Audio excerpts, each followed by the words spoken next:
Nakita nyo na ba ang iba't ibang klase ng Gundam simula nung 1990s pa? Kung hindi, panoorin mo ang video na to. Good morning! Ako nga pala si Penny. Matagal na ako dito sa Japan pero hindi pa ako mayaman. At andito nga kami ngayon sa Gundam Base Odaiba. Kung sakasakaling pupuntahan nyo ito, pumunta lang kayo dito sa Odaiba. Nasa loob siya ng mall, Diversity Tokyo Plaza. At itutur ko na nga kayo ngayon sa loob nitong Gundam Base. Grabe! Sobrang nakaka-amaze. Nung simula ngang mahilig rin ako sa anime nung ako'y nasa Pilipinas pa, ay talagang hindi ko napalampas itong si Gundam dahil favorite na favorite ko rin nga itong panoorin dati. At naaalala ko pa nga noon basta't anime na ang palabas, hindi na pwedeng ilipat ang aming TV kundi mag-aaway-away kaming magkakapatid. At eto nga mga statue ng Gundam dito, ang lulupit. Parang hindi ko na nga rin to nakita noong mga panahon na nanonood ako eh. At talaga nga namang nagulat din ako sa dami ng style. Sobrang lupit talaga ng Japan pagdating sa mga ganitong characters. At mas na-amaze ako dito sa nasa taas na kulay black. Ang lupit, grabe. Hindi ko nga alam kung pinalabas ba yun sa atin dati. Ang tagal na rin kasi no. Dito nga sa pinapakita ko sa inyo ngayon ay may mga descriptions sila. Hindi ko nga lang din maintindihan dahil naka-Nihongo.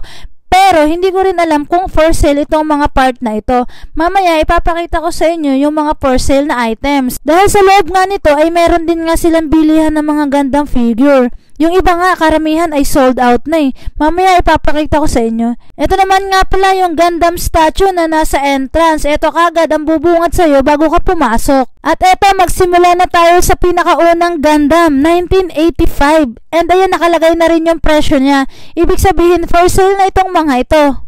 Medyo pricey agad yung unang Gundam, nasa 3,300.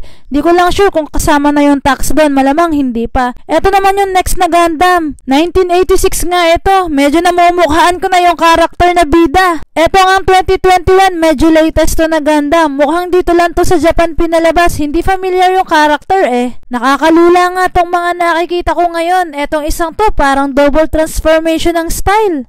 Next naman natin yung 1993. Hindi nga familiar sa akin yung karakter, kaya naman yung mismong Gundam figure na lang yung tiningnan ko. Medyo maliit siya, siguro nasa 1,000 yen tong mga to. Ang astig nga din itong dilaw na to eh. Sarap bilhin kaso ang mamahal naman. Dito naman tayo sa 1994. Tingnan natin kung ano nga ba to. Mukhang familiar na yung mga karakter sa akin pero dahil nga sa sobrang tanda ko na hindi ko na sila matandaan. Ito nga ring Gundam na to, 1,980 yen. Ito namang isang ito medyo mahal, 2,860 yen. Sumunod naman yung 1995. Sa mga Gundam lovers natin dyan, nakaka-relate na ba kayo sa mga pinapakita ko? Tingnan natin tong figure ng 1995. Ito isang to, 1,650 yen. Ito naman kulay green, 1,100. Ito nga kayang-kaya ko nang bilhin pero syempre pass muna tayo. Tingnan naman natin yung 2002 na Gundam. Siguro naman alam ng lahat itong Gundam Seed noong 2002. Hindi ko na nga rin talaga maintindihan kung napanood ko na ba talaga sila sa sobrang dami nila. Ito isang ito, 2,200. Ito namang isa, 2,420 yen. Kaya sa mga Gundam lovers na gustong pumunta dito, make sure nyo na punong-puno ng yen ang packet nyo kasi talaga nga namang maaakit kayo at hindi nyo palalampasin yung mga Gundams dito. Sobrang gaganda.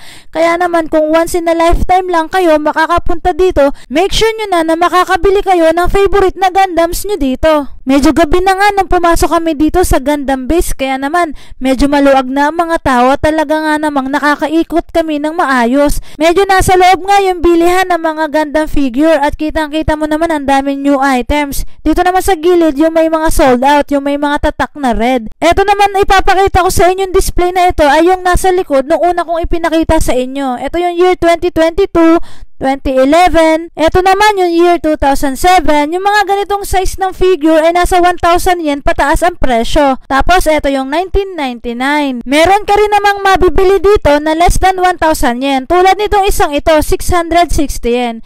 Dito naman sa 1996 yung kulay red, 550 yen lang. So afford na afford talaga itong mga Gundam na ito. At marami ka pang ang Gundam na makikita dito. 2018, 2010, 2015. At ito talaga the best best, itong gold 5,500 yen. Ito nga ang presyo ng Gundam na to na 5,500 yen yung 20 kilos na ng bigas na binibili ko sa Costco. Kaya naman, para sa akin, kung may mga bagay man ako na gustong bilhin na alam kong napakamahal, pinag-iipunan ko muna itong maigi. Para naman, hindi ako kawawa pag nabili ko to. Hindi kasi pwedeng basta-basta ka nalang bibili tapos kinabukasan wala kang ulam. Yung mga ganong bagay ba sa buhay? Alam nyo na yun. Mahirap kitain ng pera, kaya naman pag-ipunan natin kapag may mga gusto tayong bilhin. Para sa akin, hindi masamang bumili ng mga mamahaling bagay. Lalong-lalo na kung ito yung mga makapagpapasaya sa atin. Kumbaga, sabi dun sa kasabihan, pay yourself first. Kung itong mga bagay na to ang makakapagpasaya sa'yo, ay di for the go.